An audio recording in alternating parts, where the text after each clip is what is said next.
Selamat siang. Perkenalkan kami dari kelompok 3 yang beranggotakan saya, Michael Sonic Zuma, bersama dengan Joshua, Charles, Herliana, dan juga Bimoyan. Kali ini kita akan menjelaskan. Tunggu. Sebelum kita lanjut nih, kita kurang satu anggota lagi. Nah, sekarang udah lengkap nih, kita lanjut. Kali ini kita akan menjelaskan tentang bagian 9, yaitu memaksimalkan keuntungan dan persaingan penawaran. Yang pertama adalah pasar persaingan sempurna, price taking, yaitu pengambilan keputusan dari harga suatu produk. Perusahaan yang tidak mempunyai pengaruh besar pada harga pasar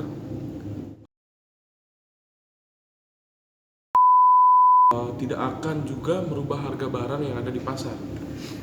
Contohnya adalah produk air mineral Aqua. Ketika brandnya memilih untuk meningkatkan harga, sebagai contoh Rp5.000 menjadi Rp8.000, orang akan mengikuti standarnya dengan berasumsi bahwa harga air mineral kisaran harga Rp7.000 sampai dengan Rp9.000. Berbeda seperti air mineral yang mereknya mereka kurang suka atau kurang diminati oleh masyarakat. Ketika mereka menaikkan harga mereka, maka orang tidak akan terpaku pada harga yang telah diputuskannya. Kemungkinan akan lebih tinggi bagi perusahaan tersebut untuk mengambil sampel harga pada pasarnya saja. Kesamaan produk kesamaan produk itu artinya produk yang dikeluarkan oleh pasar persaingan sempurna adalah sama dan sebagian besar itu mirip satu dengan yang lainnya. Kemiripan itu tentu menjadi sesuatu hal yang tidak bisa dipandang sebelah mata, karena ketika suatu perusahaan memiliki kesamaan produk satu dengan yang lain, maka mereka memiliki barang yang komplementer atau bisa digantikan satu barang dengan barang yang lainnya dengan memiliki kesamaan fungsi. Lalu yang ketiga ada keluar masuknya pasar. Jadi di dalam pasar persaingan sempurna itu perusahaan akan lebih mudah untuk masuk dan keluar dalam pasar persaingan sempurna itu, karena benda yang diproduksi oleh perusahaan itu tidak mempunyai kelebihan mungkin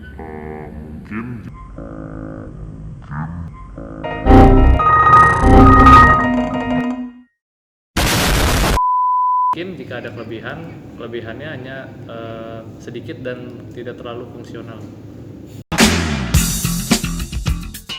Pemaksimalan keuntungan. Sebuah pemaksimalan produk sangat dibutuhkan agar dapat menentukan perilaku bisnis yang tepat. Sebagai contoh, perusahaan besar. Perusahaan yang besar harus memaksimalkan keuntungan dari hasil produk mereka. Hal tersebut dikarenakan pemilik perusahaan ingin mendapatkan keuntungan yang sebesar-besarnya. Dan kadang para manajer dengan pemilik mengalami permasalahan. Berbeda dengan perusahaan kecil yang dimiliki sendiri, mereka akan dapat menentukan tindakan mereka sesuka mereka. Selain itu, pemaksimalan keuntungan bertujuan untuk tabungan. Tabungan yang dimaksud adalah tentang penggunaan diri dari keuntungan sebelumnya, yang kemudian dipergunakan ketika suatu perusahaan sedang mengalami masalah keuangan, sehingga mereka tidak perlu berhenti memproduksi suatu produk.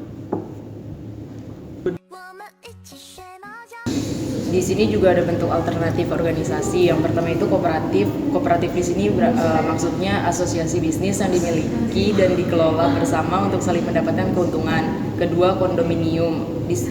Maksudnya itu asosiasi bisnis yang dimiliki secara individual tetapi menyediakan akses publik yang dibayar dan dikendalikan bersama. Oke, yang nomor 3 kita itu akan membahas tentang pendapatan marginal, biaya marginal, dan maksimalisasi keuntungan. Yang pertama itu ada pendapatan marginal. Pendapatan marginal adalah tambahan pendapatan yang diperoleh dengan tambahan satu unit penjualan dalam jangka pendek. Pada kondisi persaingan, hal itu merupakan harga pasar. Nah, yang kedua kita akan membahas tentang biaya marginal. Biaya marginal adalah peningkatan biaya total yang berasal dari produksi satu unit output produksi.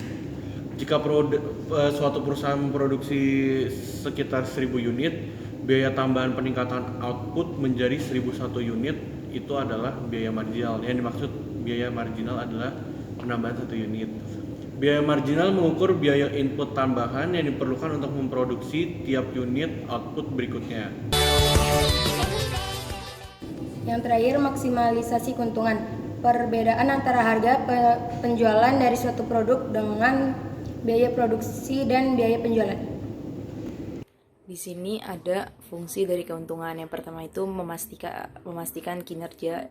Yang dimaksud dari memastikan kinerja ini adalah tentang suatu perusahaan memproduksi suatu barang, dan keuntungan yang sesuai dengan harapan akan membuat perusahaan akan terus berjalan menjalankan suatu produknya. Dan contohnya itu misalkan perusahaan kertas, untuk pembuatan satu rim kertas itu, maka perusahaan tersebut membutuhkan 10.000.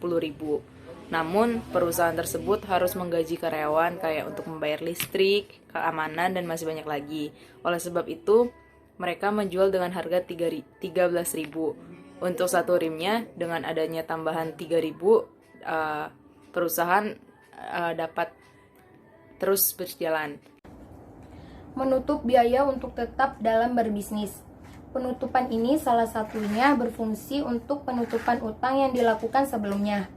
Ketika suatu perusahaan, sebagai contoh perusahaan kertas, ketika bulan lalu pencapaian penjualan tidak sesuai target, maka mereka harus mengutang kepada bank untuk memproduksi mereka agar tetap berlanjut dengan keuntungan yang lebih.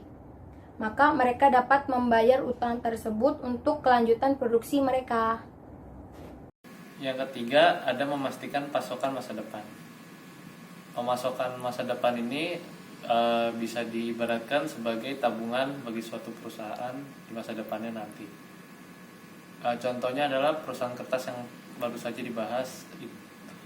Jadi mereka dapat menggunakan tabungan yang telah mereka tabung tersebut untuk kebutuhan mereka ketika pembelian dari kertas itu menurun. Ketika itulah mereka dapat menggunakan tabungan yang telah mereka punya atau mereka miliki untuk bisa menutupi kekurangan dari biaya produksi tersebut.